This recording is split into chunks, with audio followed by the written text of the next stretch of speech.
how do I actually carefully move users into the plans that they needed the most, even if that meant a drop in revenue. But what if I could actually prove that it retains them for longer? So once again, the health of the business is actually in a much healthier space sustainably. Actually get limited because of just how many approvals there are for you to do something.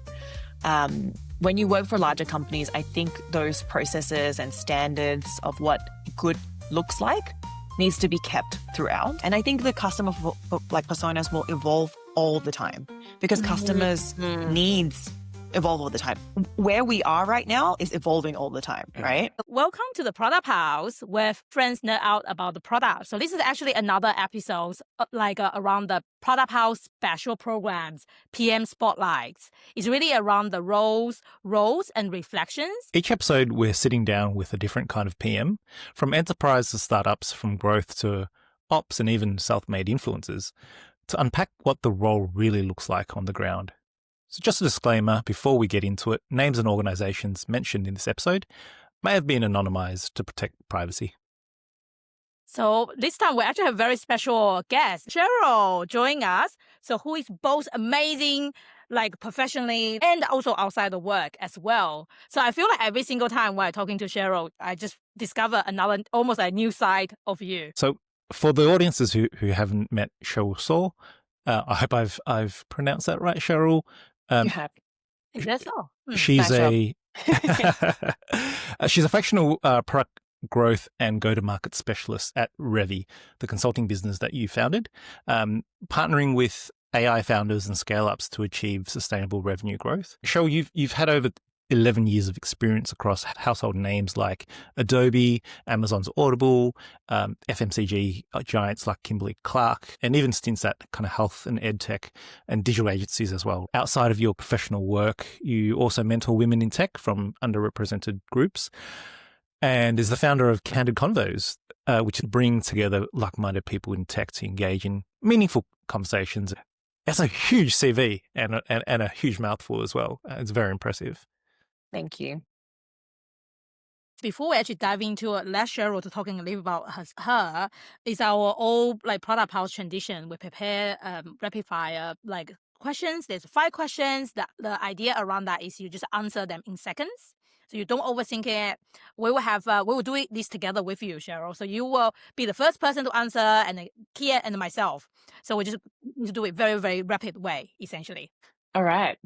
Are you more head in the clouds or feet on the ground? You can't do both. Oh, head in the clouds, 100%.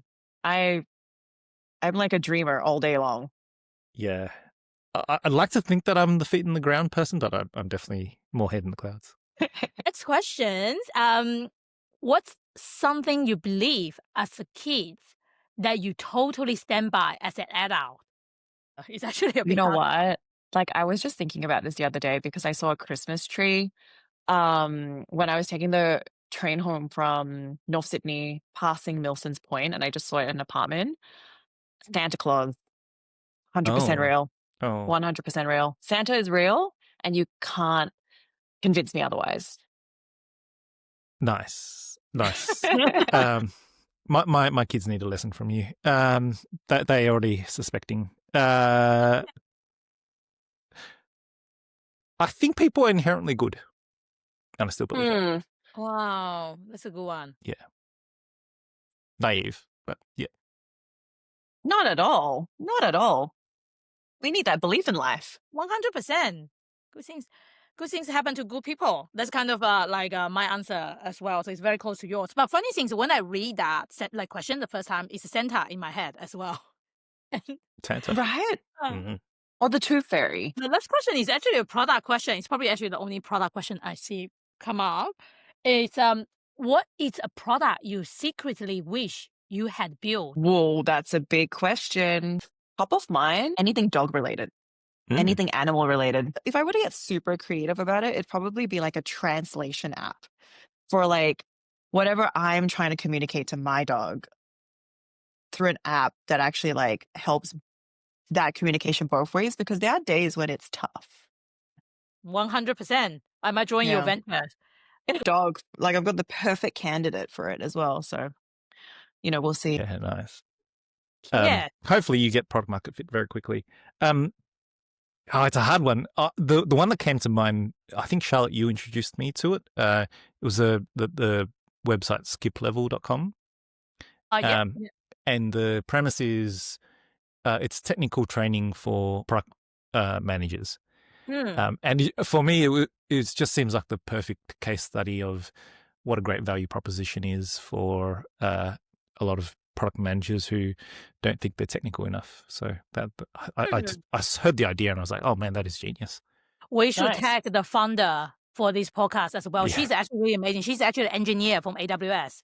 And then the reason why she's starting, I actually spoke to her as part of courses as well. And then the reason why she's starting that is just she, as an engineer in the team, she's just so tired of explaining to the PMs about some very basic kind of technical terms, essentially. And then she basically believes that if PM just know a little bit more about some of this basic understanding about engineer, it's going to make world a better place. So it's very impressive.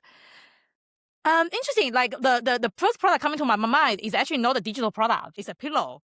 So I was just imagine before pillow being invented, everyone just sleeping on the normal flat bed. They probably feel very comfortable with it already. But then when someone introduced about the pillow, suddenly you just have something so simple, but their life completely changing from it. They don't understand why. They were like, "Oh, so simple, but why never thinking about it?" So yeah, person to create something like that. Did the pillow come before the bed? Good question. I should do some research around that. I actually don't know. Last one. If your life had a chapter title, what would this chapter be called? These rapid fire questions are really deep. Constant chaos, actually. Constant chaos. Constant chaos. That's cool. Redesign. Oh, I like that. Okay. Founders. Very nice. All right, that's actually all the rapid fire questions. It is a bit random. Some of them is a bit more deeper than I expected. It's so deep. A lot of fun though. We get there. It's nice. It's dangerous for an ADHD mind, definitely. Yeah. To keep them. Which is my mind, to be honest. I was like, 6 seconds? No. We did it. We did it. Well, now we get to know a little bit more about, like, I guess Cheryl's breakfast choice, and we heard about all the achievement you happen in the professional world. So maybe we will get Cheryl a chance to tell us a little bit more about who Cheryl is. Who's Cheryl? Love this question. I generally like to answer this question without a work context to begin with. So Cheryl is a dog person. I'm devoted to dogs, actually, especially mine. I only drink tea, but I've never had coffee in my life. Just for honor you today. Ever. I prepare tea for these sessions. Oh, before this, I was thinking about should I have a coffee or tea? I actually go for a tea. Oh, well, I've never had coffee in my life. So I'm a tea drinker. I'm a yogi. I've been practicing for 7 years. And this year I've actually decided to teach. So it's been very exciting to transition my practice in a very different way. But overall, I would say I'm an adventurer at heart. And I live life and I think about life very deeply. And I'm constantly curious about ways that I can try new things, embrace new challenges, and always just actively and intentionally trying to live life to the full. Wow. Easier said than done, but I love it. It's on a journey. Cheryl, in work form, though, it's hard to really summarize what I do because I've always taken the path of curiosity to uncover all of my roles. I've done a bit of everything because I was just curious. But if I were to summarize it, I would say the commonalities of all of my roles is that I've been in consumer SaaS for 11 years. I've actively chosen that path because I feel that in all of the roles that I've had, there's always been an element of having to understand consumers like us, regular people of different personas in life, on how to get them to actually, not only buy, but also use the product and see the value of it. Interestingly, I always like to tell people that growth and go to market, it found me. Because just stumbling through all of these different roles, it was something that was deeply interesting to me. I've done it more so from a go-to-market sales perspective for consumers, but then moved a lot into the product-led growth space for self-serve as well. And as of reflecting the last decade of my life working full-time, I decided to once again embrace curiosity and followed on a fractional path. So I've been out on my own for the last 11 months, People self-discovering. who doesn't know what is a fractional, I know people Yeah. ask me the question a million times. What's a fractional? Fractional is just basically a really fancy way of saying part-time. But I think fractional itself, though, has, I would say at least in the go-to-market and growth space, have evolved into something that's pretty specific, because it's not something where you can take a brief on and just execute and, send it off within like a couple of weeks. Like there's quite a lot of planning to do with it as well. So fractional in my areas of expertise is very much coming into a business and helping them solve a very core growth problem to grow their user base, and also to mainly grow their revenue base as well. So I've just taken down this route to experiment into the Australian, New Zealand startup scale-up space, and uncover different growth problems to solve for, and just figure out, as I'm trying to figure out what I want to do next, what does that all look like through the different clients and problems that I have to solve for. I love the opportunity and the challenge that kind of fractional presents, right? Because coming from the consulting world, a lot of times you can advise, but then whether the client kind of takes it up or not is up to them, right? Whereas in my mind, when you're a fractional quote unquote employee of the company, there are still you're still accountable for the outcomes that you're signed up for. So is that the right read? Yeah, so I think you're right. You're coming into the part of the business that really requires that that need for it. I would add on to that to also say the way that at least I operate anyway is that I operate in two folds. So I'm actually an advisor and I'm an operator as well. Um, the reason for this is because a lot of people who are generally fractionals, especially in Australia right now, you'll see that there's a lot of them that are, fractional CMOs. I think they've always dominantly been the main ones that have been in this place for quite a long time, especially globally as well. But in Australia, I'm starting to see way more fractional CMOs. But I think especially when you think about it in the growth and go-to-market space, it's slightly different because one, people who advise with like 25 plus years of experience, they're coming in at like that very, very senior level, and they're just operating on that like space to maybe look into like where the company and the team is at the moment, and then they're just navigating what long-term looks like. I'd say I do that as well, but because I wanted to really have the elements of the operator, I do both. So I'm actually in the tools. I help optimize. I do a lot of documentations. I would do like the hands-on work, but I'd also advise and upskill and coach internal talent as well. I'd say the major difference that I find very effective with fractional is that I come in with that very fresh lens. And because I'm only there for a very short period of time, there's really no room for anything else to be, a factor or a delay to actually get to the outcomes. And it also helps the team that have been there for, maybe X number of years. They might feel very invested, or they might feel overly invested in a lot of these projects, and they have a lot of like background, right? So coming into it with someone who is just only there for a short period of time allows them to just have a very different perspective of rethinking how processes were done, and how things could be changed. I have found that, at least in my experience, I've had really good clients that have been very open to change to begin with. And the fit has just been right on both sides. So I enjoy the fact that it's easy for me as well to come in and not be bogged down by, like politics or a lot of like lengthened onboarding, for example, a lot of meetings, right? I don't have any of that because at least the way that I operate as a fractional is the problem comes to me as what the brief is, and I'm given a deliverable time frame to solve for it. So Cheryl, in your day-to-day, what are the key kind of stakeholder you work with? Do you actually get the opportunity in the fractional world also work with product manager or product people? Yeah, so I work with everybody. So Well, interestingly, at least the way that I've been doing my engagements is I work directly with the founders, and then it narrows down to the senior executive level as well. But I'm also, because I'm part of the tools, right? So I'm working with like the product team, the marketing team, the sales team. I work literally cross collaboratively.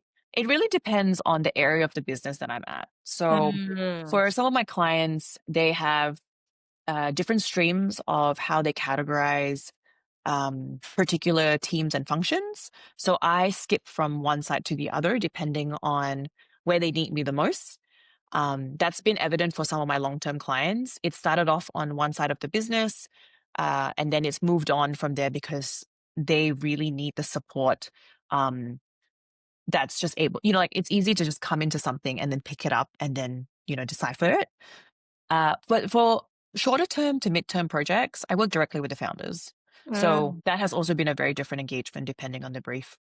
So interesting. I have a burning question, but could we, I guess, in your words, define your role of Yeah. Yeah. what a growth marketer or growth product person does? Yeah. I think to clarify, I would call myself um, just what my title is as like product growth and go-to-market strategist. The reason for that is right now there's a lot of roles, especially in Australia, that are having all of these being included into them, and they all mean very different things. I work very much with revenue metrics as my core, Mm, with the main goal of first understanding how does the business operate right now? Like, what does a paying customer mean to them? And how do we best grow that within the market that they're looking at? For example, if it's Australia, or if they're looking to, go overseas, like what does that market opportunity look like? And I really help them understand, if I break down, like generally within the SaaS space, like I understand how are they, like what metrics do they currently track? How are they making money right now? What's mm, stopping them from making more money? And what are the areas of expansion that they're looking into beyond that I can potentially support them in? Yeah. That I would say more from like a strategic perspective. So anything from there, just to go into a little bit more detail so that it might be a bit clearer, is mm, that the next question might be like, well, what does that really mean, right? Like strategy can mean so many different things. So totally understand, right? I get you. But I would say, like, when I think about go-to-market and growth strategy, it comes back down to, like, when you think about SaaS, it's like pricing, mm, it's the product mixes, it's like promotions that you can allocate to. It's like the partnerships for making your brand. Um, you can monetize your brand against another. And a lot of times it starts off with those. It's looking at your pricing models. It's looking at the existing pricing products that you have at the moment. In SaaS, it's very much like good, better, best. mm, But within then, there's this shift of pricing in each that can make it very difficult for customers to really understand what's the true value. Which plan do I really need to go into, right? And then there's also applying things like promotions where you can do like a 30% off for 3 months. You can do mm, 60% off for like 6 months, for example. But and then once again, it depends on partnerships where whether it's local or in a different market, you're trying to understand how do you best position yourself with a local brand or a local giant that can actually have that synergy for what your brand is, and you can kind of partner it up together. Yeah. Because all of them is not just tactics, right? Like they all ladder up to revenue, like the yes. profitable things that Yes. make a business healthy. And these are the actions that I generally help quite a lot of clients like break down. Um, and together we're really just figuring it out as we chat. Yeah. It immediately reminded me of restaurant menus. Mm. And if anyone wants to nerd out about it, there's just a lot of kind of science and thinking behind it, right? Around, well, what are the most profitable things to sell? Wine. There's just or it's all margin, and then like they always kind of sandwich the most profitable one in the middle, so it doesn't look like the most expensive nor the cheapest, right? And it's just I'm imagining like that process, but like applied to software as a service, that kind of, or that thinking of that strategy. It sounds like a lot of fun. It is a lot of fun. I think also because if you think about it, if you like even, and I think menus are great because in that sense, it's relatable very much to like what we do, what we use and what we know of as consumers.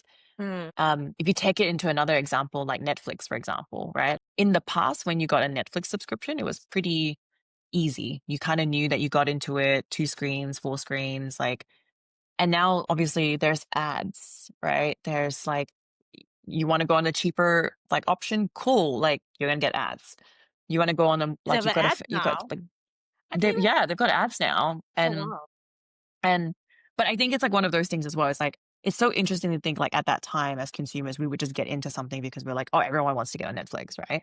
Then you Yeah. realize Prime came out, Disney Plus came out, all of these others came out, and it's so competitive that now you're like, I still want to keep it, but like I don't know, how much should I just cancel it? Should I come back to it?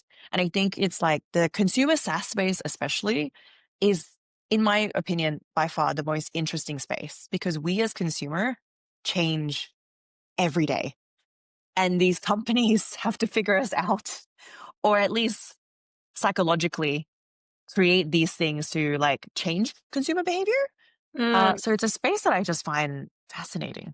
It Very, is very fascinating. fascinating and also different as well. To be very honest, just for the audience, yesterday I went to Cheryl's talk with the product tank, basically talking about the different roles in the product, like I guess go-to-market and growth space as well. And it blew my mind because I actually, most of my career has been played in the B2B space.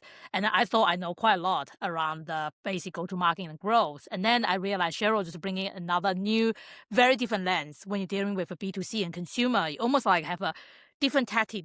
Well, role sounds very similar, but actually it means very different things in the B2C world compared to B2B world. So that's why I actually wondering, how does your role different from a growth product management role? And also how does your role different from other kind of a product role that you met? To begin with, the go-to-market side that I've had more natively have always just sat within the sales team.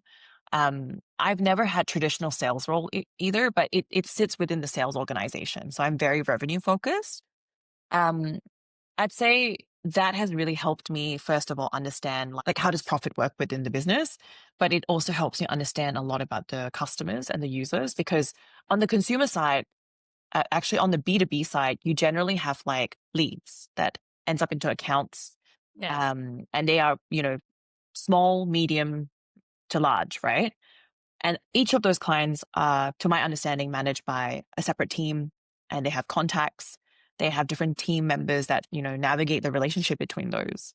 But on my side of the world, I don't actually technically see my customers, but I know that they purchase because they're either signing up for a free trial or they're either buying into the subscription product. So I would say the biggest mystery sometimes for the consumer SaaS space is that you don't technically always know who your true customers are. It's very tricky to really nail down the profile. You can get a gauge. You can understand the traits of how different it is market to market. Because I've worked in the Asia Pacific region for 10 years. So I've been able to pick up on patterns of like what makes up an Australian user versus like a New Zealand user in like the SaaS space for consumers. But the key difference is that you don't know who your customers are. And so the When you say you easiest way don't know that I who your like, customer are, do you means that you don't know who your customer segment as an overall like persona, I who they probably should are, say or do you you don't mean the see who your individual? customers are. You don't see who your customers are, but you get an understanding of like what values are important to them. And I think the biggest thing about consumer SaaS as well is that when I was just navigating through my career, one of the ways that I always like to look at it was I like to look at myself as a customer. Would I actually buy the product if I wasn't working for the company? My biggest goal to a lot of people who are wanting to get into growth, whether it's go to market or whatever it's called, in a function where you're growing a self-serve flow, use yourself as the customer and convince yourself whether you're going to buy the product. Because I've joined a lot of companies. I worked for Audible, I worked for Adobe, and all of those are, if not one of the most expensive subscriptions in productivity, design, audiobooks. And my biggest challenge that I would always put myself in was, how would I convert me, right? And I'm not all of the customers, but I'm one segment of them that exists.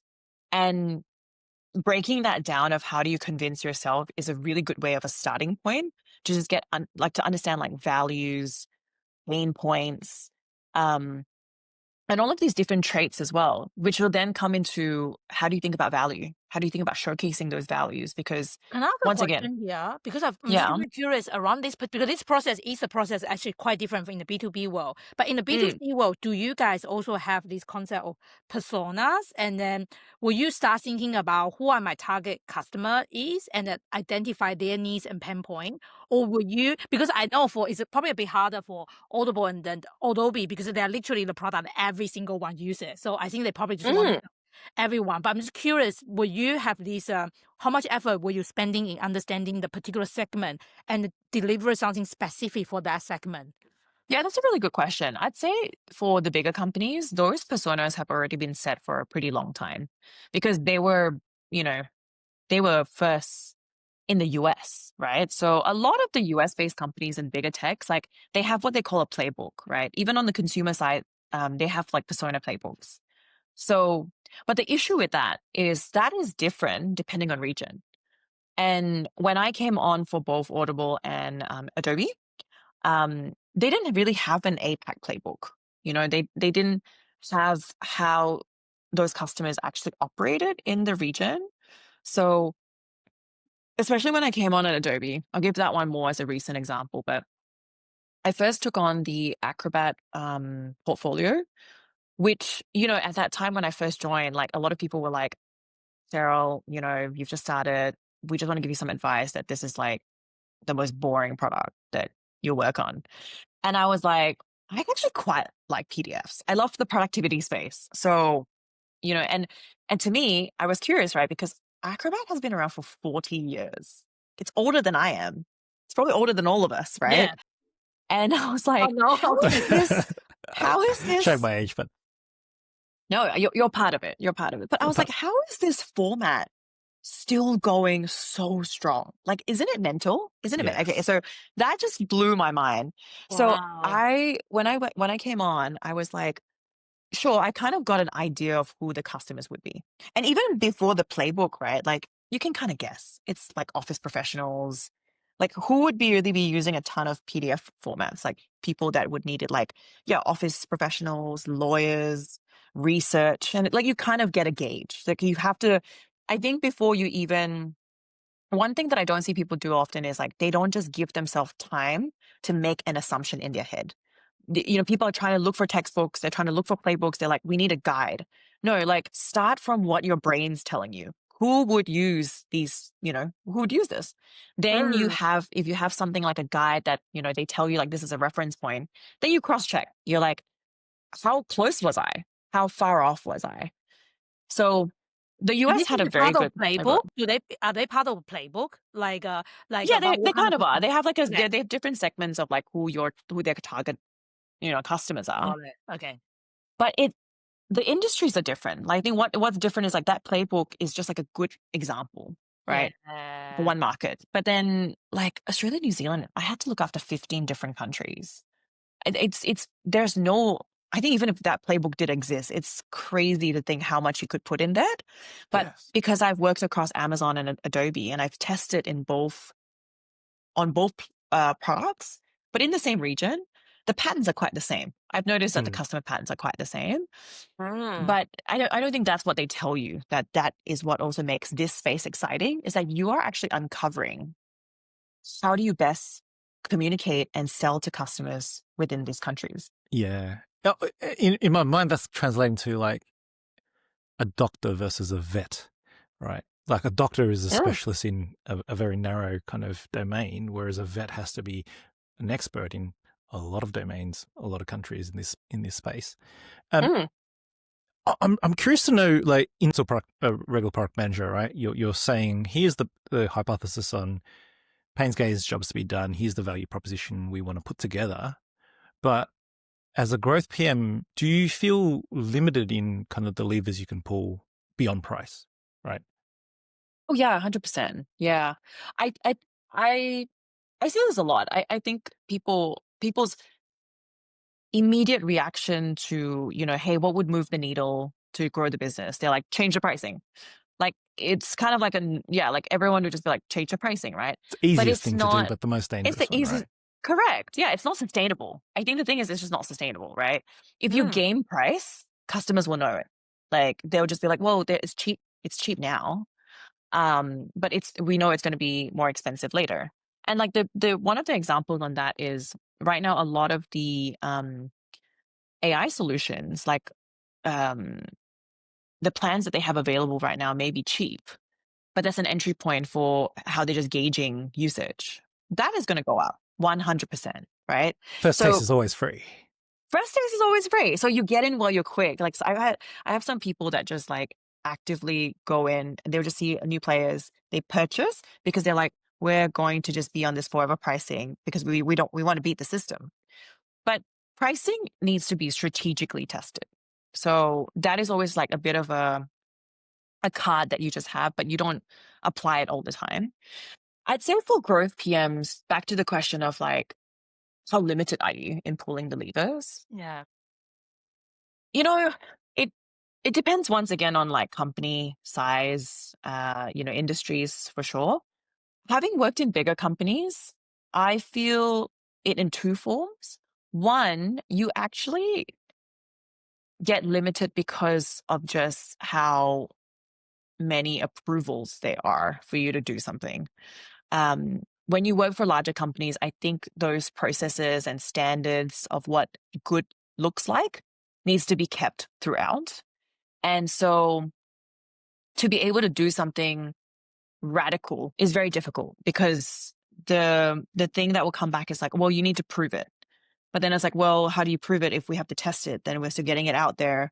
Mm. I have that a lot. I've had that a lot over my time at Adobe where I was managing the team. And that was like the roadblock that I was trying to solve for the team, where they'd give me some really great hypotheses. And I back the team up all the time because I was like, yeah, like, let's do it. Well, we need to test it first because we need the data to be able to prove this out. But then the business from the top, it's like, well, no, you can't test it because then it gets that experience out and we don't know what's going to happen. So the way to look at it is I would use, I think this is where I'm really thankful that I've worked in go-to-market for a while. I'd say, well, okay, like if we've got a test that we want to run, all we need to do is just lower the amount of people that will see it. We're just giving the percentage, we're just lowering a percentage of the total visits that usually comes into that particular experience. We'll do a gauge of what 10% looks like. We'll t-shirt size it for what 20% looks like. And we'll generally already know when we test in this market what kind of reaction we'll get from a revenue perspective. So then I'll work with the different teams once again, whether it's in Adobe specifically, it was like go-to-market operations, which was like Yes. essentially the data oracles of the team. And we would work, together on data projections, modeling, and risk modeling, right? So at least then I can go back to the business and be like, look, I really want to test this for the team because I just know it's going to give us really good insights, how we can actually move forward with growing the market and understanding the users. But guess what? Up front, this is what the three scenarios will look like. We go live. There's if it tanks, this is the amount of loss that we could take. But then I'll say the limit of how much loss we take is just this. And I'll call it. I'll tell the team to stop it because it's gone too far. We'll have to rethink that process, right? But if it doesn't and it crosses over, we let it run and it wins, we can come back with insights. Now, does that win every time? I would say it depends on who I'm talking to, but it's a really good start because at the end of the day, the stakeholders that you're reporting into, they just want to make sure that we make money in the best ways possible. Yes. But being super open and transparent about that is also part of the process. So Yeah. that's how I would say it is.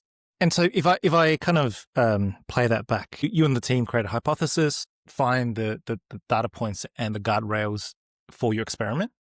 you get the approvals to do the experiment, and then you, good or bad, report back and kind of conclude on next steps. And I assume there's like a whole raft of kind of hypotheses that you kind of have build a backlog over with, and then prioritize and run through the experiments and so forth. When I was at Audible in the product growth space, I didn't really have too much of a backlog because I was also looking after paid members more so than acquiring new customers.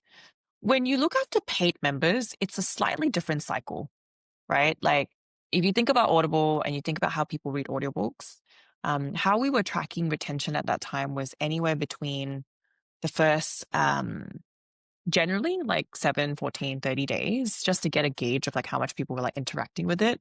And then of course the longer term retention would go to like 60, 90 days. When you look after the paid member base, there's a lot of very different data points that you're digesting at that time, right? Because they're generally more tenured, like they've been there for a while, they're using the product. And of course there's like the super listeners, the super users that are just like a whole new level, different level. Like, my gosh. And so the way that I was managing a lot of the testing there was very much with promotion base. So thinking more about seasonal, because the crazy thing about Audible, right? And I still thought that when I was working there is that you pay for a subscription fee per month, which is already probably the most expensive audiobook app, but you pay more on top of that when you're in the app to purchase limited edition books, like special stuff. Like, so this blew my mind because I was looking after this base that was already like, we're paying you like this amount of money. And now I'm actually saying, well, I need to keep proving the value to you. But by doing that, it also means I have to keep charging you. Like I'm doing all of these promotional things where, yeah, you can get like a $5 sale, for example. Like, so there's like all of these really cool audiobooks where you'd have to work with publishers on getting like the approval, obviously, to discount them. And it just sometimes it always still blows my mind that people would be like buying for it. So if anything, the way that I was looking at like experiments was very much like what was actually enticing people that were already paying customers to keep paying. I have a question about and because I'm an Audible customer for a very long time. Only until very recently, I switched to Spotify because they have a subscription base. However, yes, I'm very curious around how much influence you have regarding to the product feature itself, and also especially the payment process. Because in my experience, again, we don't even have to using Audible as an example. Feel free to using other. Like I feel like the biggest pain point for the customer is actually, as an iPhone user, I can't really purchase like Kindle and Audible easily through the yes. app for a period of time. So I'm actually interested around in the growth role. How much, I guess, is that a lever you can pull? Is updating certain like a feature or experience in the app as well? Oh, it depends. I think when it comes to payment, it's very difficult. Like in larger companies, they literally have like a payments team that like deals with all of these like agreements and exchange with like app stores. And I think those ones are very different categories because sometimes it's not actually the company that even has a lot of influence of that. If Apple and Google stores want to do whatever they want to do, Yeah. that's like that discussion that they're going to have. So it doesn't really touch on like when we're actually doing like testing. It is like, is it annoying for customers? 100%. Like it's such a weird experience to just be completely disconnected when you're on the app and then you're like, Go to the you can't website actually, to do yeah, something, check exactly. your accounts, and then come back to the Exactly. app. Yeah. Then It's super painful, right? So, once again, I didn't really see that as like a factor to solve for because if it also exists, you just have to think of ways of how do you navigate that. Like because I think also one thing about being in like product growth is you have to be super adaptable to things that you can and can't control, especially the things that you can't control. You just either have to be really creative about ways that you can navigate that, or you actually just put that aside. Because I think with everything that you have on, you can't juggle it. And so for me, the way that I've just operated is like, okay, things that are within my control, what is painful about that right now? How can I solve for that? Because everything else, yeah, amazing. If I can create an entirely seamless experience, oof, great. But then, God no. It probably is a Right? different role. Probably in that situation, it might be a different role for someone looking after the whole end-to-end experience to optimize that. But in But this, I don't even think that's the thing. I don't think that could even exist in my honest opinion. Like, think about the user flow, right? Like, if you're thinking from getting someone who's completely new into the business, onboarding them and retaining them, one person cannot do all of that. Like, I you can prove me wrong. I'm actually in my lifetime, I hope to see someone that can like virtually do the entire experience. Maybe. Well, it depends. Okay. Once again, maybe depending on the product, depending on how like small scale the product is and how much the feature it's using to what it is. But if you are thinking about growing SaaS like products, yeah. I would assume that you'd have quite a lot of value to give to the customer, and to be able to do an entirely seamless experience from with one person doing that, Mm. that would be a lot. I guess in my head, it might not be a one-person job. That's in my head. This is a kind of question about the product managers and platform PMs as well. Because I generally in Mm, other organization, I see like generally there's a product manager. They have a particular KPI and with their particular product, and they do super amazing job optimized around them. I don't know if it's probably similar in the growth space as well. But then generally, like forget about the end-to-end kind of experience. yeah. We can kind of go back to the persona, like a kind of question we were asking, because from customer perspective, there's an end-to-end user experience around it. While there is a segment for each part. Now, so in a lot of organizations, I think in Atlassian and Canva, they come up with this new role called platform PM. So it's not necessarily one person, but it's a team. It's kind of it's a function. Just building on Charlotte's point, it's the old, do you sub-optimize for a local maximum whilst the system's broken? The case in point, right? Audible, as an example, doesn't exist in a silo, right? It exists as part of a broader Amazon offering, which includes Amazon Prime, right? If Amazon Prime suddenly says you've got KPIs that Audible has to meet as part of that, like how do you even start to kind of stitch it all together, right? I think the one thing I want to answer that question though to what yours was, Charlotte, is like, why is there those silos, right? And how do you think about like, yeah, when you think about growth and you want to grow the business, then why does those silos exist in all of the user journey? I I I ponder about this a lot. Like, I think being in SaaS for as long as I have, I feel like generally businesses just get way too um, it's very enticing to see new customers come in because it just keeps getting that magical revenue metric growing and growing and growing. And also, I think because that indicates like the company's health for especially companies that are growing. And we're not talking about large companies, right? Think about the ones that are just getting funding. Ideally, anything that adds into like the overall company health would just be an ideal way for funding to at least hopefully be secured, or more commonly be secured. So I find that a lot of SaaS, like if they do get onto the path of PLG, product led growth, they will mostly always start in just acquire and acquire and acquire and acquire. Because I think as a business, you just get into this process of, once again, do we as a business really know who all of our customers can be? Probably not, right? But if you by acquiring and acquiring and acquiring, you get more data about their usage, you get more understanding about how they're using it, what's getting people to cancel, what are the things that are important to these customers, then you start forming. And I think the customer like personas will evolve all the time because customers' needs evolve all the time. Where we are right now is evolving all the time, right?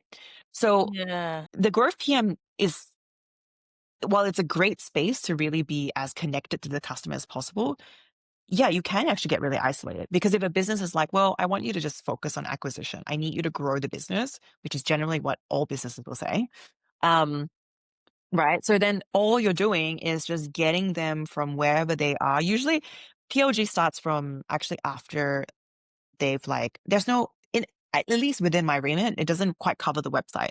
It actually covers the application itself, desktop, web, mobile. They've signed in. That's kind of where you want them to be. Because usually when you sign on, you're already as a free member. Then it's the beautiful points of just waiting for that sweet, sweet paywall to just pop up out of nowhere. And that's where you want them to like really get on to, enter into a 7-day trial, 14-day trial, whatever. And for them to get on. Most of the time businesses just kind of stop after they've like gone into a trial. or after they've like purchased the product. Because I think sometimes there's an assumption, and this is just based on my experience. There's an assumption where businesses make that consumers know how to onboard themselves. That's a little bit of a trick with the self-serve flow. Like, I don't think any consumers know, including myself, know fully the extent of how do you onboard yourself. Can businesses create a great onboarding flow? Absolutely. Absolutely. And I've seen some really good companies do that. But I think once again, it's just this, sometimes when you think about priorities, like, of course, we want to do the whole flow, but it's just not sustainable for how much the business needs to like showcase the profit. This is so valuable conversation because it's just so interesting because I'm getting excited about all this question with this. I think number one is for the audience, just in case, PLG basically like means product-led growth. But then my question is it in the B2C world, is that the only way to grow like, I guess, a product? Is that the best? Is that the only kind of growth strategy? Is there something like experience-led growth? Is there some other terms that you have heard there? Or is that always in the B2C world, basically we always focusing on product? That's why self-service is what we're focusing on, et cetera.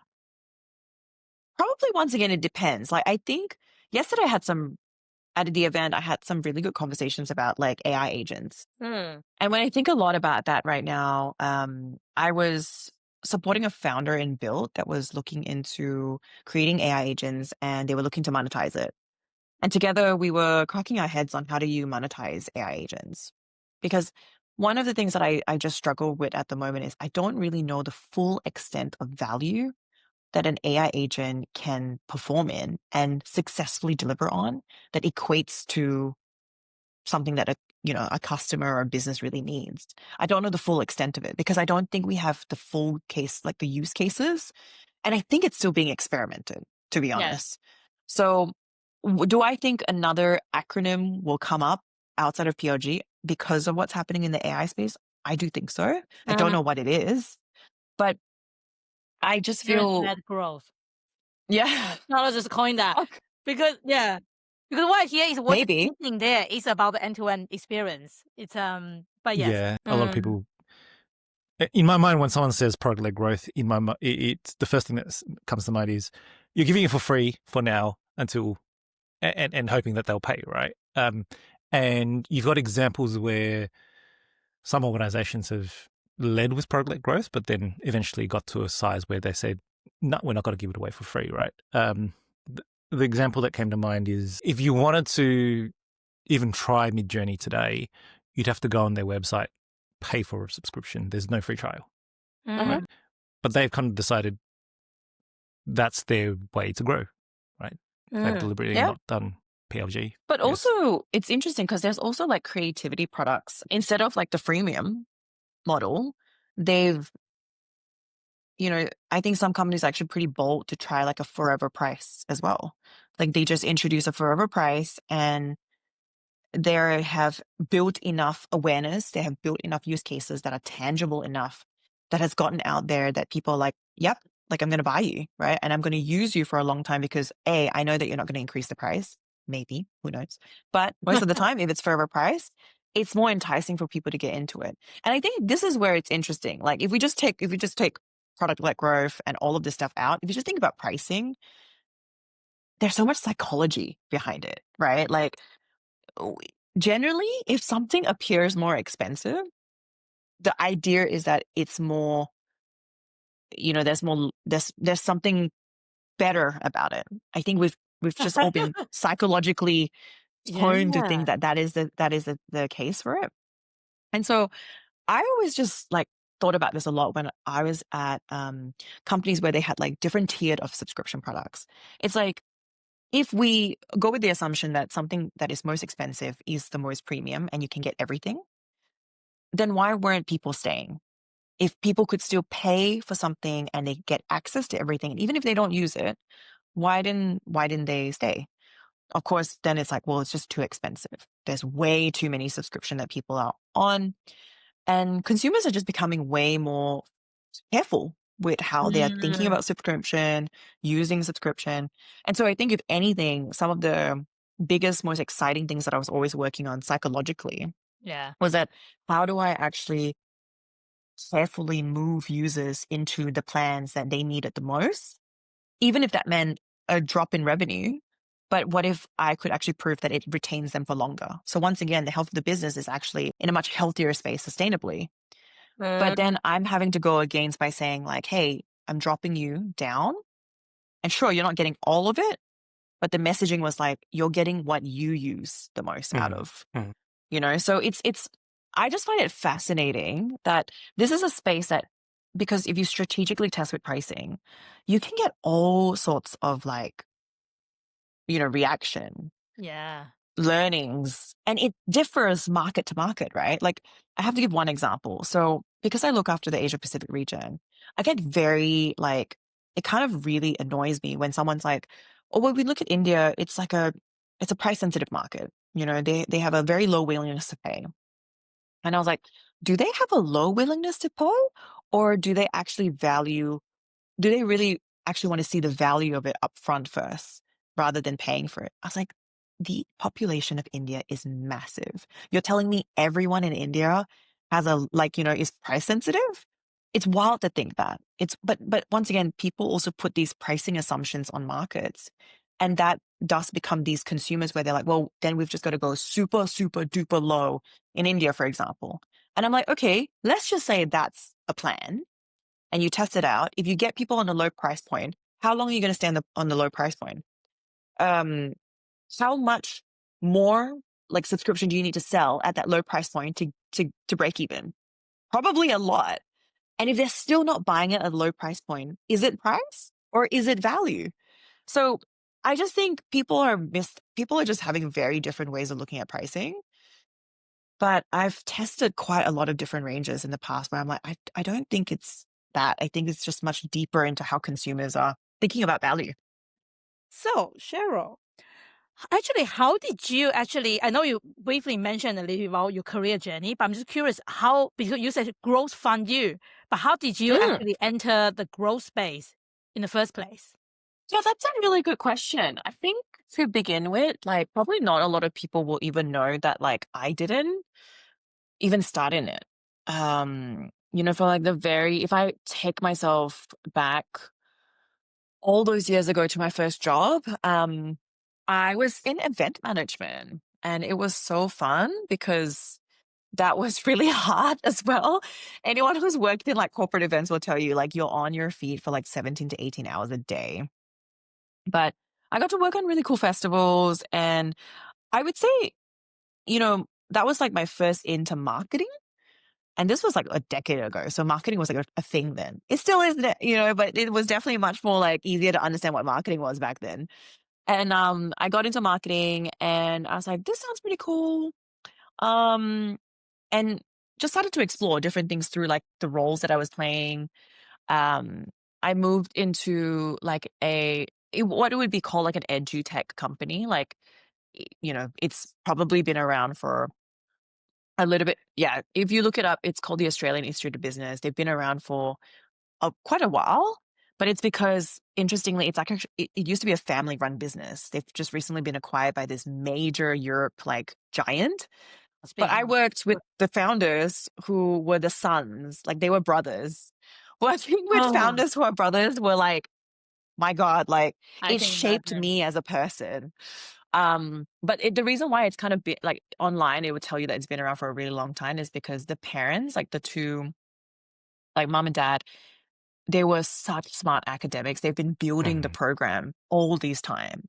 And essentially their model was to make education accessible, especially something like an MBA, which is, if you know MBAs, they're very traditional, in person, quite a long period of time, part-time.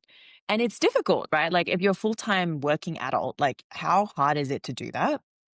And so I joined at that time when the sons took over the business and they really wanted to scale the business.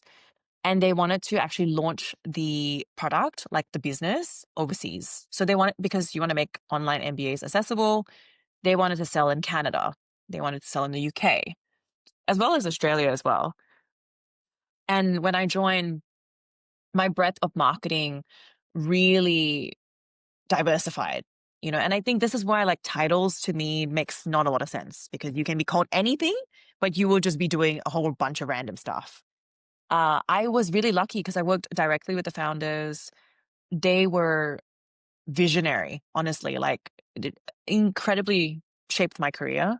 And while I tell people I did marketing, but one of the biggest things that I was put on was to launch like the bachelor's program from nothing into something. Did it take Oh. off? No, I can tell you it didn't take off.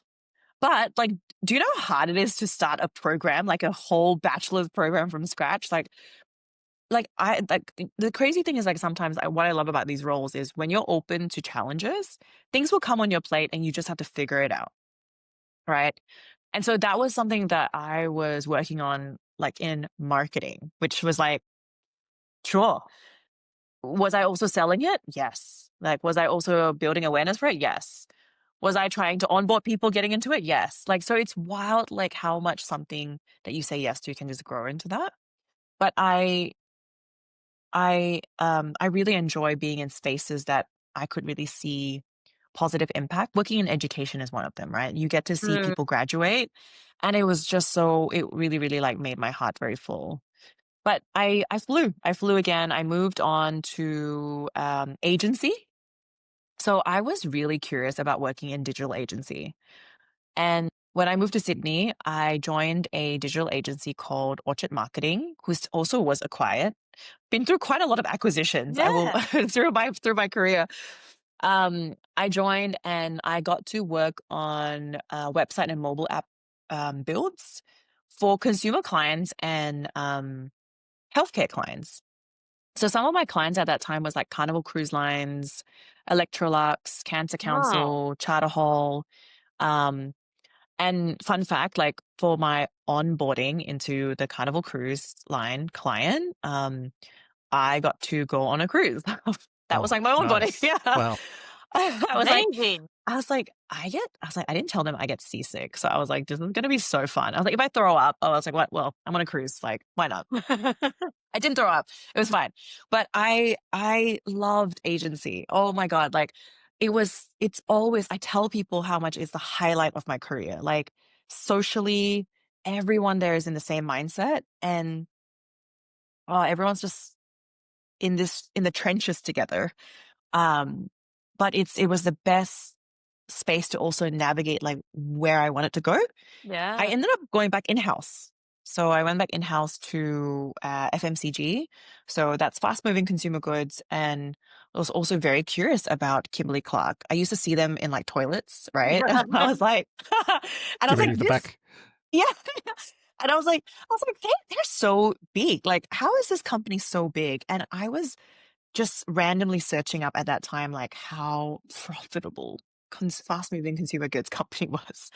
And so I had a chance to join when they were looking for someone in ANZ as their first hire, go-to-market hire, to bring 450 of their products like in store to sell online. Honestly, I was just really intrigued with how some businesses were thinking about solving their growth challenges, whether like it was the best ways on how you can efficiently reach the customers was just something that really attracted me. And so a lot of the times when I was job seeking, um, titles were never something that I looked at first. It was company, either because I was curious about the industry or it was because when I was reading through the role, I was like, this sounds like a really interesting role to solve for. And that's kind of how I've like built my career because one of the things that happens is when you go through interviews, it kind of starts to sound very different from the JD anyway, right? When you start to really ask the questions, um, they'll be like, yeah, we want you to come on because you've got mobile experience. And then you start the job, you're like, actually, you can do other things. And then you're like, cool. So I think being open to it as well and being very adaptable was something that I've always embraced. And I happen to just chase a lot of the things of I guess what is now called growth and go to market and have like actively been in this space for the whole time. Nice. I love the theme because we talk to a lot of people who kind of go into the product and kind of adjacent spaces. And so many people describe it as falling into it. And I think the recurring theme is, particularly people starting out in their career, it being exactly what you said, being adaptable, letting their curiosity kind of lead them.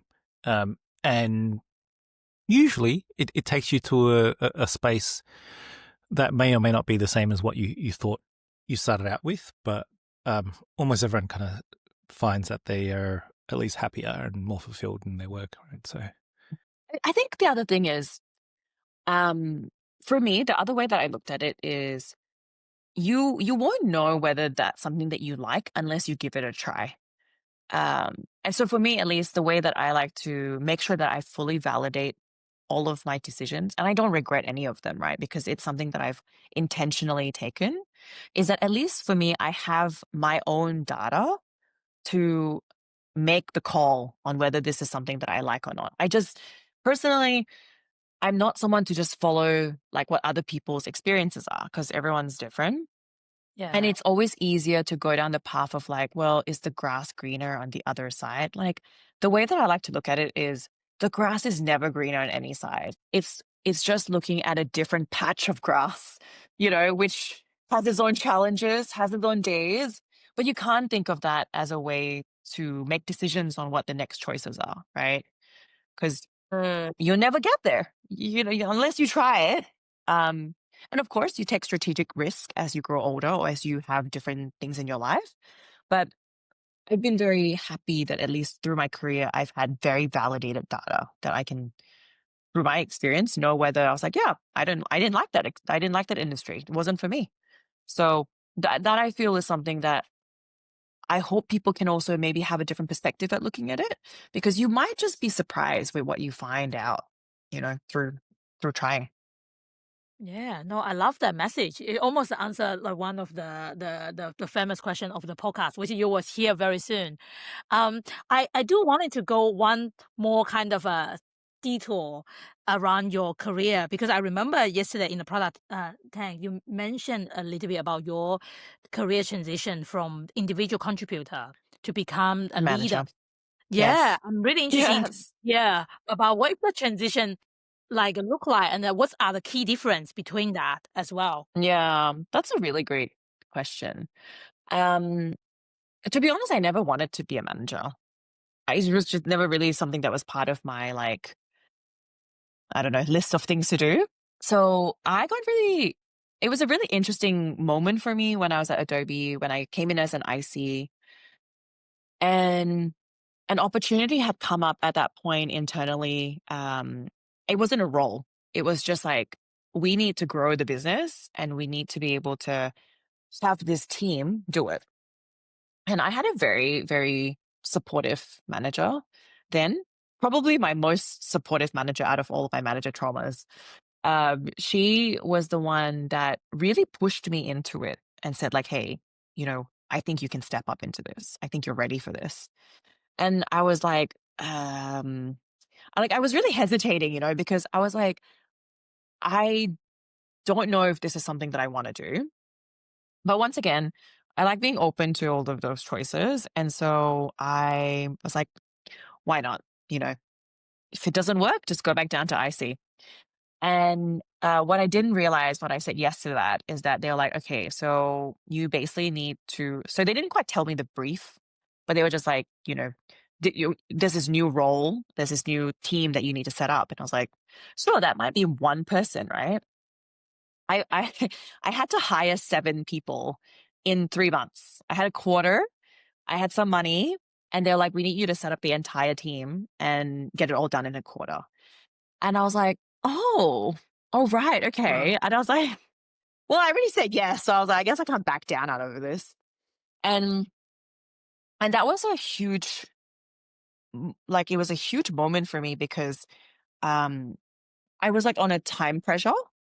And so that was already like, it was really tough, to be honest. And in that time, I had to also still continue doing my job day to day. So well, recruitment is a full-time job, right? And recruitment is a if you have full-time to job. hire I 7 know. people for a quarter, that's you're 100% gone. Yeah, well, I know. Yet somehow time had to be magically created for me to just keep operating. And I was really excited at this point though through the challenge because this was like the one point where I could actually make a stance for how unique Asia Pacific was. So the brief that was told to me is like, hey, Cheryl, start the product growth team.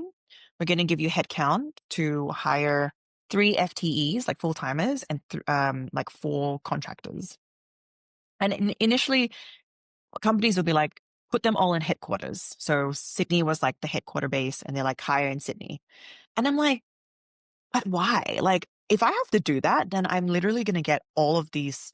How do I actually validate that APAC is unique if I hire everybody from Sydney? That Mm. is usually one of the things I've seen done wrong in other companies. And so I challenged them and I said, no, I'm going to go abroad. I'm actually going to hire them across Asia Pacific. I'm going to strategically put them in all of these markets.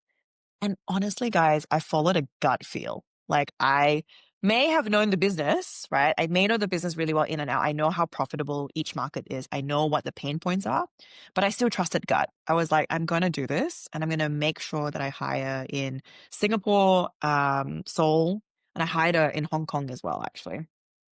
And um, the team then became 3 growth product managers, one in Sydney, one in Seoul, one in Singapore. And then I had a growth developer, a growth designer. Growth developer was in Sydney. Growth designer was in Singapore. QA was in Singapore. Analyst was in Hong Kong. And I just wanted to, I believe that talent in all of these markets made a difference in terms of how do we actually better grow the region.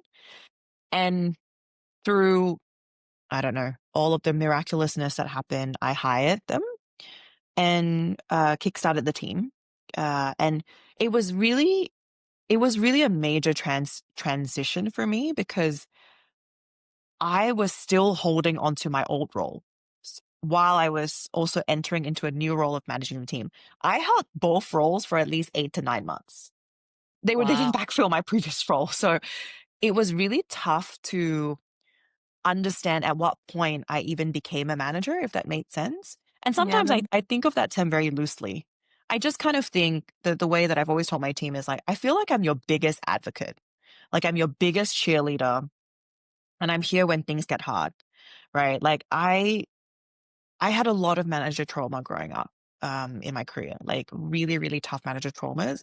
I didn't want to be that profile. So I guess my leadership style that I had formed from this was very much like, how can we build a very collaborative team? How can I really connect with you on a human to human level where, sure, I'm the manager, but like I can still understand more about your life. I'm really highly invested in people's life in general. So I really wanted to connect with my team on like how, what family meant to them, like how are their relationships and I just feel like that was a much better way to really gain a lot of understanding about that person. And then it transforms into their working style, right? Like I feel like if you go working style first and try and understand all of like their patterns, you might not necessarily fully gauge of who a person is. So my leadership style was super hands off. Like I just was always backing the team, but it's like we didn't really need to meet if we don't need to meet. I really wanted them to just always have this mentality of like anything can happen to me, right? And like you've just got to be able to pick up on some of the things that you just got to do. I think then I started to pick up on the fact that also the people that I was managing, they were like, I don't want your role, Cheryl. And I was like, yeah, that's so fair. I was like, sometimes I don't even want my role. I was like in meetings 100% of the time. Then I was reporting Yeah. 100% of the times. I'm removing roadblocks 100% of the time. It's like this transition that I just believe no one prepares you for because someone else will tell you their experience and it's never the same as long as you've gone through yours. I think for me, it was the most rewarding journey as well. Like I managed for 3.5 years. I felt like I was quite young when I managed too. Like I had just turned 30. And so while I was also just figuring out who a 30-year-old Cheryl was, I had 7 beautiful humans that came under my wing. And everyone had a really tough time, right? Like this was COVID times as well. My goodness. Like, so part of like my sessions were like therapy sessions. Like I was like, today we're not going to talk about work. Today we're just going to talk about how are you, what's been happening. And I think active listening to me is a hugely underrated skill, but it's something that I am like always intentionally working on, because just being there still and present and quietly listening to your team, you get so invested in like understanding what they're going through. And so I was just trying to find my own style, looking after this team.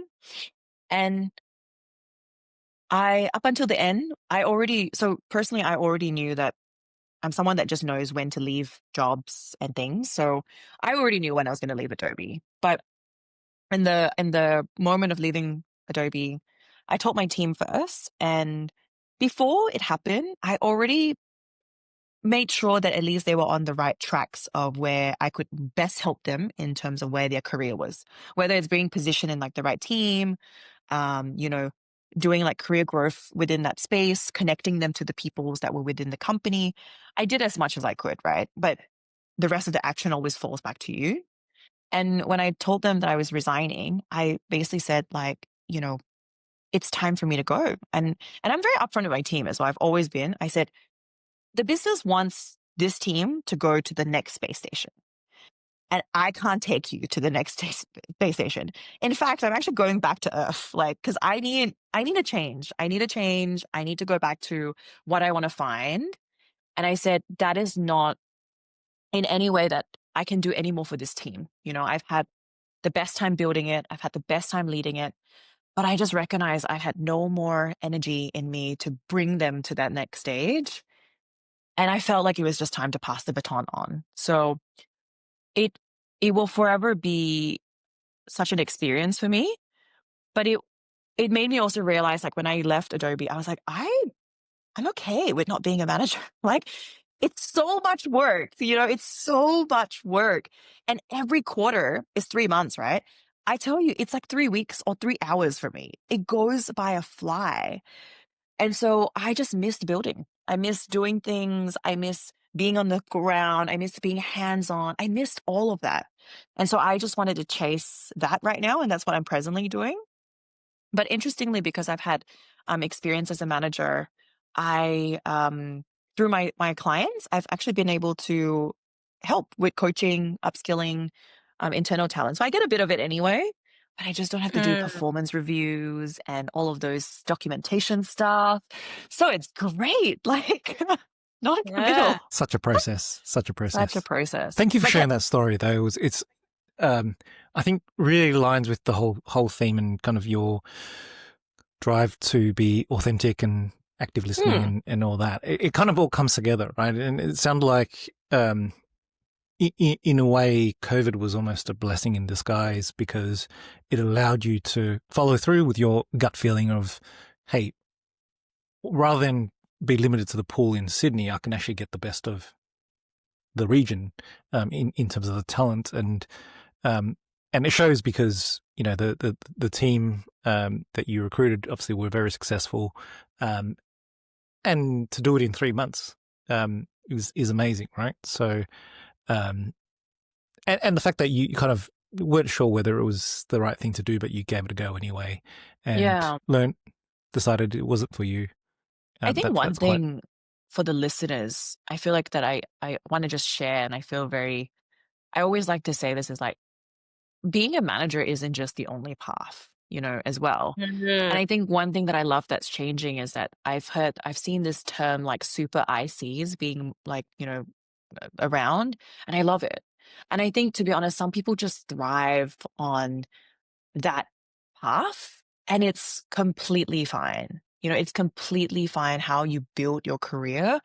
I was lucky when someone, as my manager, picked up on something that I didn't feel I could do. And once again, I like to collect data in my own life just to validate what's right, or like what I like and what I don't like. But I want to tell the listeners, I think right now, especially, just being a manager isn't like the only pathway anymore. Like you can actually stay on this really great IC track and build in so many different directions. And that's amazing.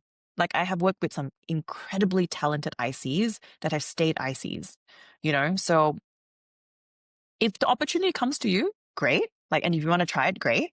But if you don't want to, you're not ready to, don't feel pressured that that's the only way that you have to, navigate through it. Times are changing, and that's good. Yeah, 100%. No, thanks for the message. I really, really like that message because that really resonates with my journey as well.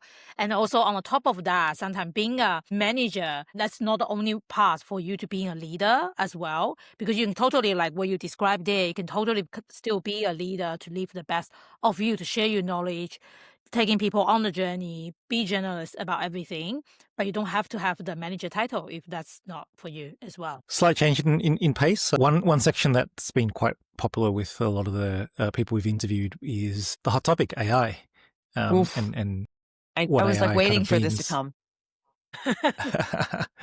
come. So I would love to know kind of within the go-to-market and growth space, like how has AI changed your world and your work? I'd like to answer it in two folds. One, if I was still working in my previous roles and the AI boom was, happening at the same time, I would just be so happy. Like I would not be spending all of my hours drowning in like Excel sheets and like making reporting my entire life. So that I love. I love that now there are so many ways that you can make it so much more efficient. I like to talk about this from my fractional journey. So one of the things that I find uh, interesting is because I'm in more of the strategy space, there's a lot more that is done to get the brief done. So it's not just like a 1 week thing. It's generally 3 months that I work with a client. And because I've worked in the SaaS space, I've worked in consumer SaaS, I'm aware of how it operates. Like I know the functions of it. But what has been interesting is because I take on clients that are not in my native industry, it onboarding is my own journey that I have to navigate. Because when I talk to clients, we are already speaking on a very similar level because they're like, okay, we need to grow the business. We're having like a leaky usage problem, blah, blah, blah, blah. Here's the problem that we need you to solve for. Go for it. And most of the time, many companies that I've worked in, many companies that I've consulted for, no one really has a super great, concise onboarding document. Documentations are everywhere and anywhere, right? So internally, to find documentations takes a really, really long time. And I don't have the luxury of time when I work with clients. So, and it's not like, people be like, well, why don't you just ask them? How much questions can you really ask them, right? Like whoever you talk to, whether it's founders, C-suites, product managers, everyone's going to tell you something different because how long have they been there for? What part of the business that they're on, right? So I kind of, I navigate the internal onboarding a little bit more differently.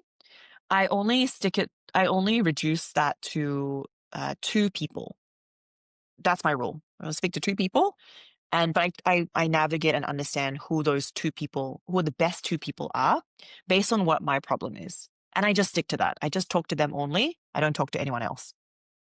If I need to, I may, but I usually just stick it to 2. Externally though, because I've entered into an industry that I'm not natively in, I need to really upskill. And it's not enough for me to be like, I need to read like a Jira, like a Confluent doc for 5 hours. Like who does that now, right? So I don't think that this would be like, I couldn't be any more efficient if I don't use AI in what I do. I don't know how I would be able to do it. Like I have no time, right? So some of the things that I love is I use Notebook LM a lot, and I just use it for very targeted research.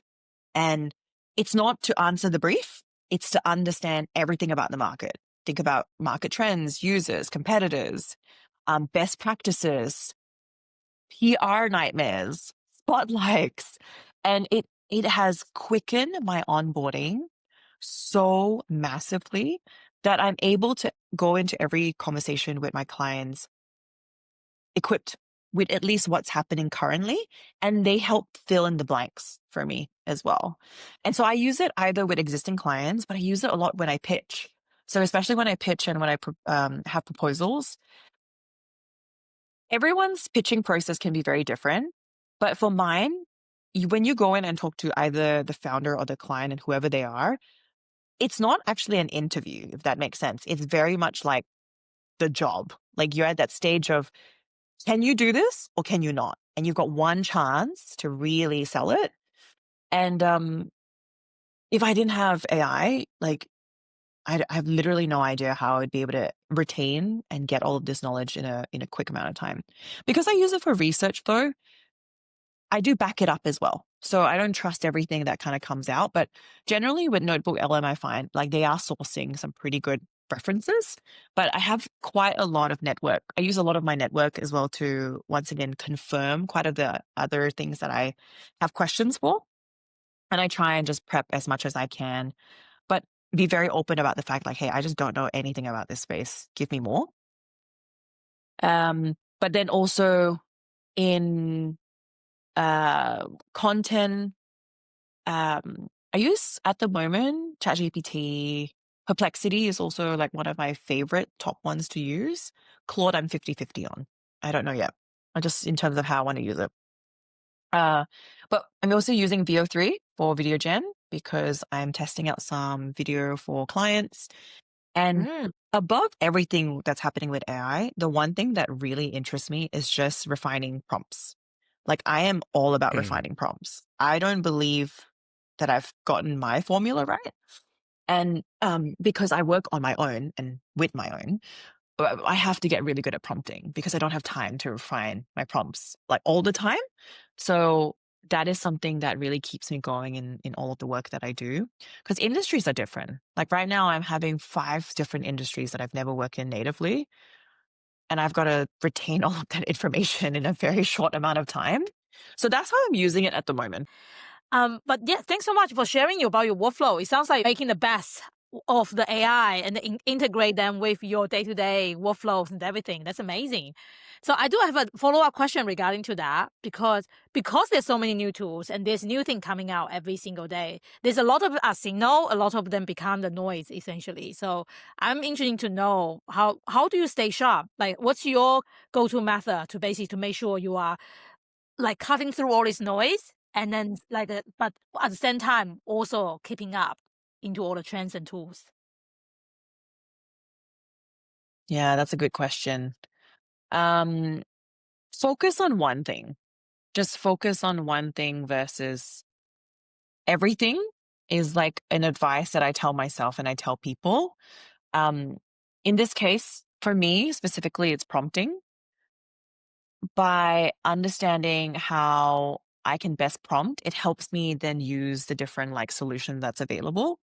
But also by learning, like I'm a visual learner, right? So I need to learn things in the way that works best for me, which is being curious outside of a non-work perspective. So as I'm searching for things when I'm using like Notebook LM, of course it's easy to go straight into work. But when I first started, I was just asking random things. I was like, I'm curious about, I don't know, marine biology. And just wanting to get an idea of like, okay, what kind of searches? How does it happen? Then I keep refining to be like, can I get more thorough with it? Right? Can I get more thorough with it? And what's the extent? What's the limit? To video is the same as well. It's like when I start prompting, I use it for something that I'm really interested in. And then I apply it to how it can be in a work context.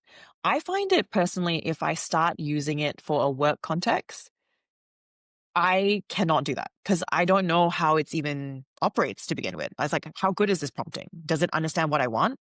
Do I know what I want? So the way that I find it is like, if you focus on one thing, in my case, is just always trying to get better at prompting.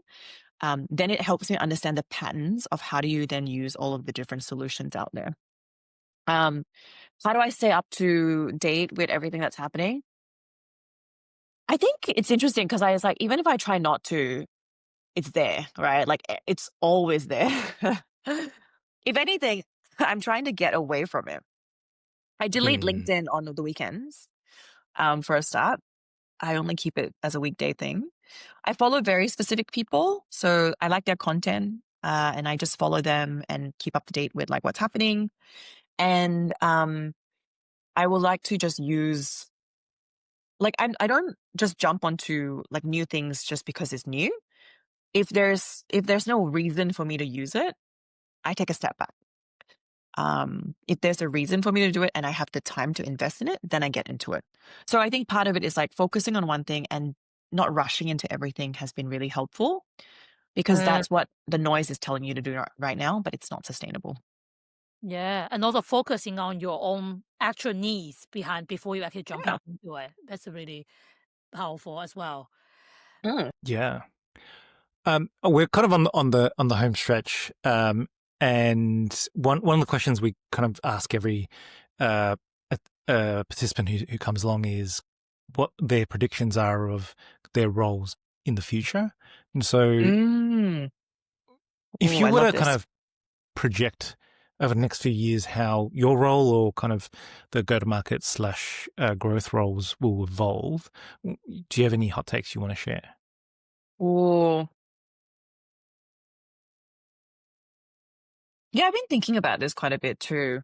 I feel like probably parts of the role could be fully automated, which would be great because I hate doing those anyway. So I do think like that would be the most amazing thing. One thing that I was thinking about this when I was taking a walk in the rain the other day. I was like, how could I replace my role? I'd like to think of it and very, very accepting of that, because I was like, wow, if I can just like completely replace my role, I can finally just open that dog hotel and just like retire. I don't know. But while I do think there are some tasks within the role that can be fully automated, which is great, I think one thing that I found in my go-to-market experience is this like strategic influencing that I believe needs to be done human to human. I operate the only way to get things unblocked, the only way to get things anywhere, it's really through like strategic influencing, and I can't see that ever being replaced. Maybe not in my lifetime. I don't know. But Yeah. I feel like that is actually probably going to be something that is much needed, actually, more so than ever. Not just in this role. I think in many roles, like there's elements to it that you can't like automate, right? And maybe because there's more tasks that are going to be automated, it calls for more human to human interaction to better understand, is this working? Is there more fires to put out? Are we doing the right things? Are we putting time and resources in the right places? I think there'll be more questions that actually requires like human decisions to be made. But if they can actually automate things that is mundane and you don't really need to do that, fab. But I do think there's elements that just can't be replaced. Yeah. So your guess would be there'll be more focus on the human element of how we work, and the conversations we're having will be more valuable because the boring stuff is out of the way. I hope so. Valuable is a great way to put it. I would really love for conversations to be more like intentional and valuable, for sure.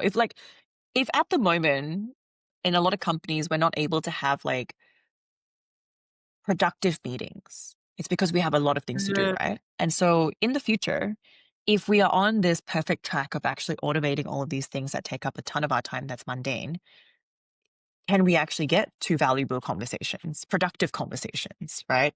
I'd love to see that happen. Yeah. I love that. It's very in trend with one of the podcasts I was listening this morning. I actually shared that to the Product House linking page today. It was talking about, is there any impact for doing low impact work? Because a lot of organizations they have a lot of low impact work. They're talking about PM, instead of trying to spending time, which is something that is not their fault as well, it's a system fault. They instead of to have the power to changing the engines of the car, their job is to make like putting diamonds on the cover of the car. So is there any kind of impact, like if they do continue doing all this low impact work?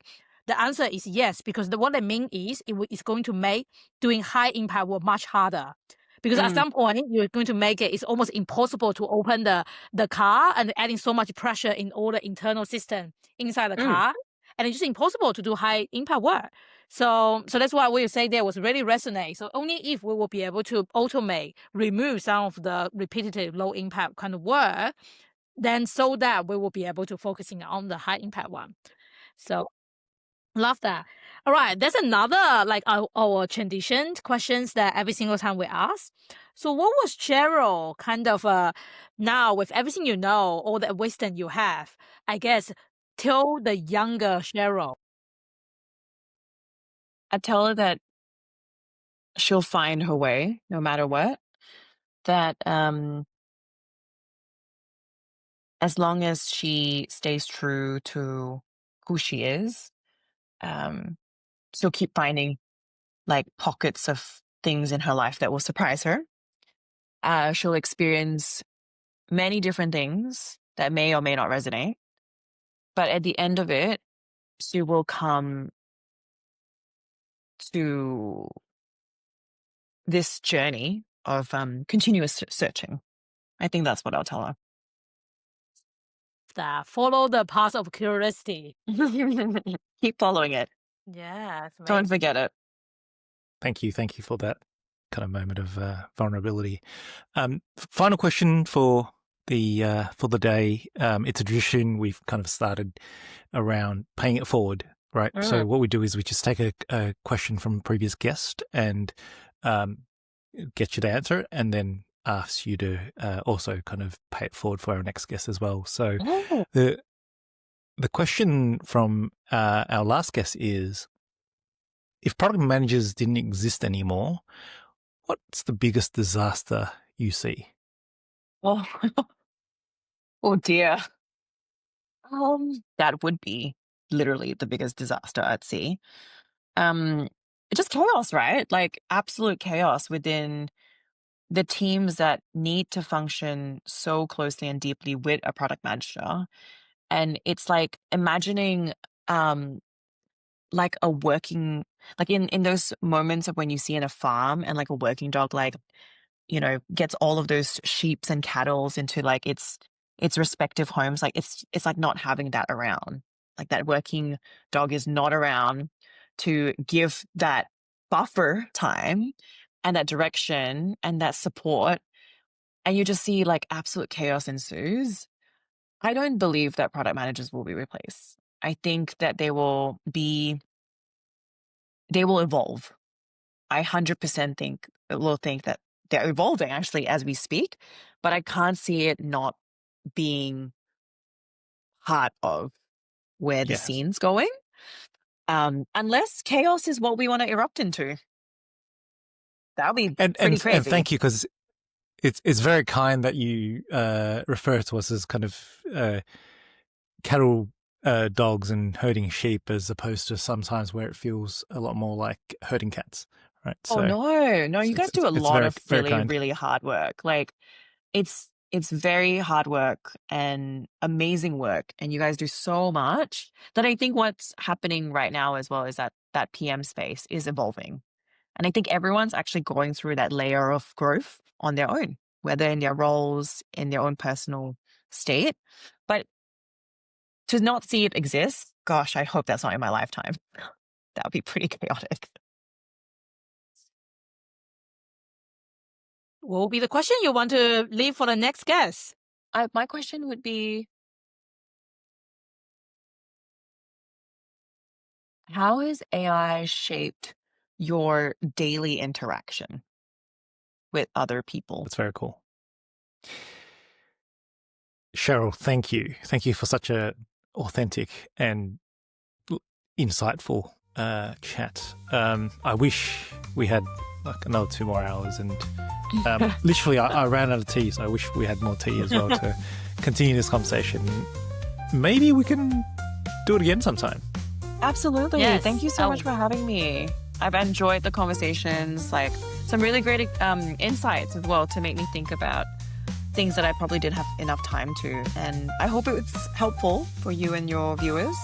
Love to come back sometime and we'll explore where the world of PM and tech is going in the next round. Yeah, let's see how much of our predictions are true.